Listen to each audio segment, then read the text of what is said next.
Kabar gembira bagi aparatur sipil negara atau ASN. Kementerian Keuangan sudah memastikan insentif akan mulai dicairkan. Komponen gaji atau insentif tahun ini akan dicairkan H-10 sebelum Agustus. Total 28,5 triliun dana yang akan dialokasikan. Dengan pembagian 14,6 triliun rupiah dari APBN diberikan kepada PNS pusat termasuk TNI, Polri, dan pensiunan, dan 13,89 triliun dari APBD untuk PNS daerah. Sementara itu, pembagian insentif melalui kartu prakerja kembali berlanjut. Dibuka per 8 Agustus.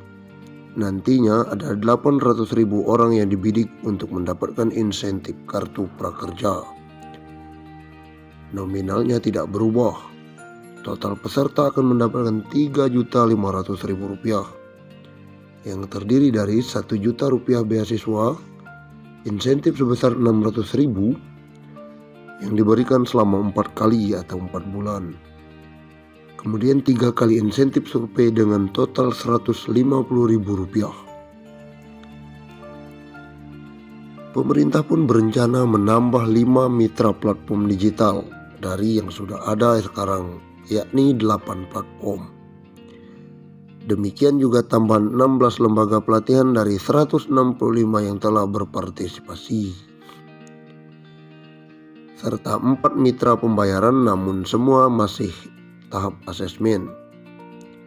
Nah, untuk jenis pelatihan sebelumnya sudah ada 1.338 jenis pelatihan pensiun pegawai dan pensiun janda atau duda harga hingga Rp1 juta. Namun pilihan akan semakin banyak dan menambah 362 jenis dan pensiun janda atau duda sebagai jaminan hari tua dan penghargaan atas jasa-jasa dalam dinas pemerintah kepada pegawai negeri yang sesuai dengan ketentuan-ketentuan dalam Undang-Undang Kepegawaian. Undang-Undang tentang pensiun pegawai dan pensiun janda atau duda. Pensiunan pegawai dan pensiunan janda atau duda menurut undang-undang diberikan sebagai jaminan hari tua dan sebagai penghargaan atas jasa-jasa pegawai negeri selama bertahun-tahun bekerja dalam dinas pemerintah. Pensiunan pegawai, pensiun janda atau duda, dan tunjangan-tunjangan serta bantuan-bantuan di atas pensiun yang dapat diberikan berdasarkan ketentuan-ketentuan dalam undang-undang. Bagi pegawai negeri sipil atau bekas pegawai negeri sipil yang terakhir sebelum berhenti sebagai pegawai negeri sipil atau meninggal dunia, berhak menerima gaji atas beban anggaran pendapatan dan belanja negara. Menjelang pembentukan dan penyelenggaraan sesuatu dana pensiun yang akan diatur dengan peraturan pemerintah, dibiayai sepenuhnya oleh negara. Sedangkan pengeluaran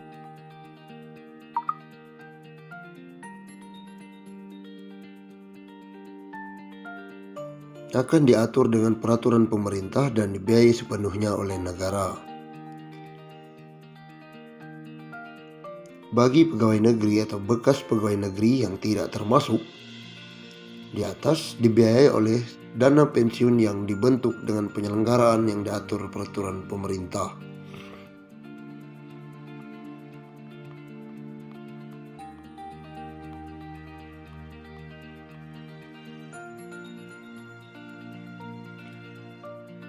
Undang-undang ini diadakan sebagai pelaksanaan ketentuan dalam pasal 19 Undang-Undang Pokok Kepegawaian yang menentukan bahwa jaminan hari tua pegawai negeri yang diantara lain berupa pensiun bagi pegawai negeri sendiri dan pensiun janda atau duda harus diatur undang-undang mengingat keadaan penghidupan masyarakat Indonesia.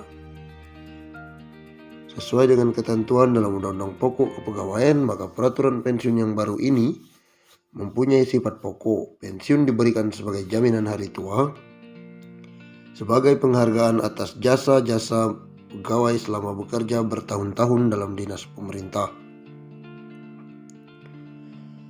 Kedua sifat dari pensiun itu telah menentukan penyatuannya dalam pasal 19. Undang-undang ini yang menentukan 3 syarat pokok untuk memperoleh hak pensiunan, yaitu telah mencapai usia sekurang-kurangnya 50 tahun, memiliki masa kerja untuk pensiun sekurang-kurangnya 20 tahun.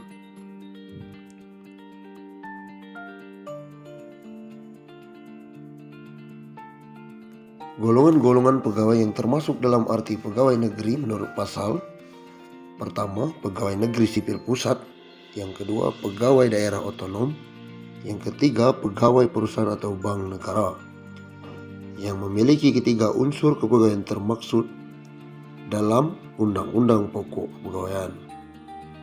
Dengan gaji terakhir yang berhak diterima dimaksudkan juga gaji menurut pangkat anumerta. Ada tunjangan juga dari pemerintah. Yang dimaksud dengan tunjangan umum dan bantuan umum ialah tunjangan untuk bantuan yang pemberiannya tidak tergantung dari jabatan atau pekerjaan pegawai negeri, melainkan diberikan dengan rangka kesejahteraan jaminan sosial pegawai negeri. Berhubung dengan sifatnya sebagai jaminan hari tua, ditetapkan batas usia minimum yang harus telah dicapai oleh pegawai untuk mendapat hak atas pensiun, yaitu umur sekurang-kurangnya 50 tahun. Dari syarat tentang batas usia minimum tersebut dikecualikan pegawai yang harus diberhentikan sebagai pegawai negeri karena keadaan jasmani atau rohani. Pegawai-pegawai pada badan-badan pemerintah yang memenuhi syarat kepribadian dan kesetiaan, maka ditentukan pula sebagai syarat untuk mendapat hak pensiun bahwa pegawai yang bersangkutan diberhentikan sebagai pegawai negeri dengan sebutan dengan hormat. Karena pemberian pensiun dimaksudkan juga sebagai penghargaan atas jasa-jasa pegawai dalam dinas pemerintah, maka ditentukan pula minimum masa kerja yang wajar sebagai syarat untuk dapat diberikan dana pensiun, yaitu sekurang-kurangnya 20 tahun.